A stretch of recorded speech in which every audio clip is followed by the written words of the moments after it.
नमस्कार साधकों, स्वागत है आपका हठ योग में। आज मैं आपको ऐसा वीडियो बताने वाला हूं जिसमें आपको ऐसा लगेगा कि ऐसा आपने कभी ना ही सुना होगा, ना ही समझा होगा। बहुत ही सही सुना आपने।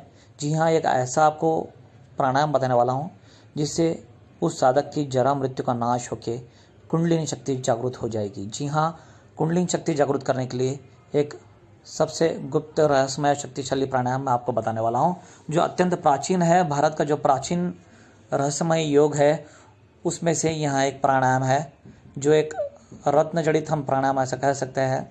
तो उससे एक साधक का रोगों से मुक्ति हो जाएगा जैसे वो प्राणायाम को सिद्ध कर लेगा, और कुंडलिनी शक्ति उसकी जाग जाएगी। जी हाँ, आपने सही सुना। तो यहाँ पर चलिए मैं आपको बताता हूँ अभी क्या है, कैसे है, किस तरह से वहाँ प्राणायाम करना है और उसका नाम क्या है। तो यहाँ पर देखिए, पहल यहाँ पर कथितम सहितम कुंभकम सूर्य भेदन का शुणः पूर्ये तो सूर्य नाड्याच शक्ति बहिर्मतः धारयेत बहुयेत नाना कुंभकेन जालंधरया यवस्तेन केशवाभ्याम तत्वकुमार्या ही कुंभकम। अर्थात घेरंड मुनि कहते हैं, घेरंड संहिता में घेरंड मुनि ने कहा, हे चंड, सहित कुंभक कह चुका हूं, अब सूर्य भेद कहता हूं।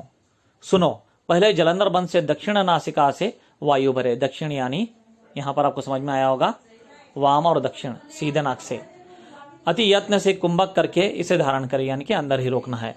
जब तक पैर से केश परंत पसीना ना आ जावे तब तक कुंभक द्वारा वायु को धारण करे। तो देखिए यहाँ पर बताया गया है, जलंधर बंध भी मैंने आपका इसका अलग सा वीडियो बनाया, आप चाहो तो वहां पर जाकर देख सकते हैं और समझ सकते हैं। जी हाँ, तो यह है सूर्य भेद प्राणायाम। जी हाँ, इससे आपकी कुंडलिनी शक्ति जागृत हो जाएगी और आपकी जरा मृत्यु से व्याधि नष्ट हो जाएगी। जी हाँ, प्राणोपान समानश्च व्यानो दानव तथैव च नागकूर्म कुरुकरो देवदत्तो धनंजया रुद्री प्राणो वहित्रिया अपानो गूदमंडले समानो नाभिदेशतु उदान कंठ मध्यम व्यानो व्याप्य शरीरे तु प्रधानः पंचवायुवै प्राणाध्याम पंच विख्याता नानाध्या पंचस्वाया तेषमापि च पंचानां स्थानानि च वदाम्यः उद्गारे नाग आख्यात कुर्मस्त उन्मिलन मरस्पृतः।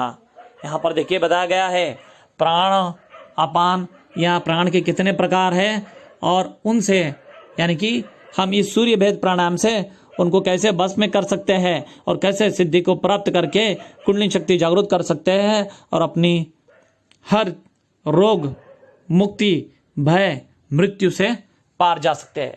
यहाँ पर बताया गया है, नागो गृहति चैतन्य कुर्मश्च चित्त मेघनाम ऋतुश्च कृकुरश्चैव चतुर्थे तु जुग्बहम भवेत धनंजयश्छद्दम क्षणमात्रम नानी सरेतः। अर्थात प्राण अपान समान व्यान उदान नाग कूर्म कृकर देवदत्त धनंजय, ये 10 प्राण है।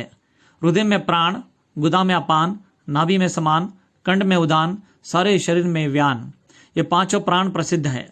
नागादि भी प्राण कहे जाते हैं, इन्हें उपप्राण कहते हैं। उद्गार में नाग, उन्मिलन में कूर्म, उन्मिलन यानी आंखों का मीचना और बंद और चालू करना, शुदा में कृकर यानी कि जठराग्नि, जम्बाई में देवदत्त, मरने पर भी जो शरीर त्याग नहीं करता उसे धनंजय कहते हैं।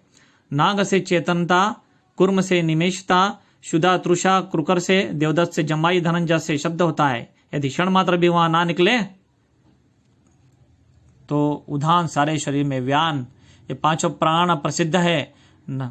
इसमें बताया गया है यदि क्षण मात्र भी वहां ना निकले तो आगे कुछ इस तरह से श्लोक में बताया गया है, सर्वते सूर्य सभ्यनाम नाभि मूलात्तमुस्त्वरदे ईडयारश्च पश्चात धैर्यांड खंडवेता गतः पुनः सूर्यश्च नाकृच्च कुंभवितः यथा विधिः रेचयित्वा प्रसादयत क्रमे न च पुनः पुनः।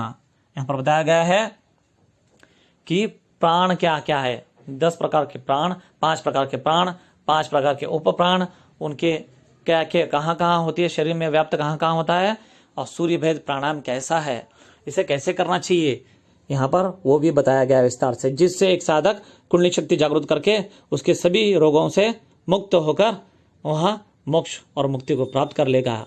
तो ये प्राणायाम था सूर्य भेद प्राणायाम पर मैंने आपको बताया।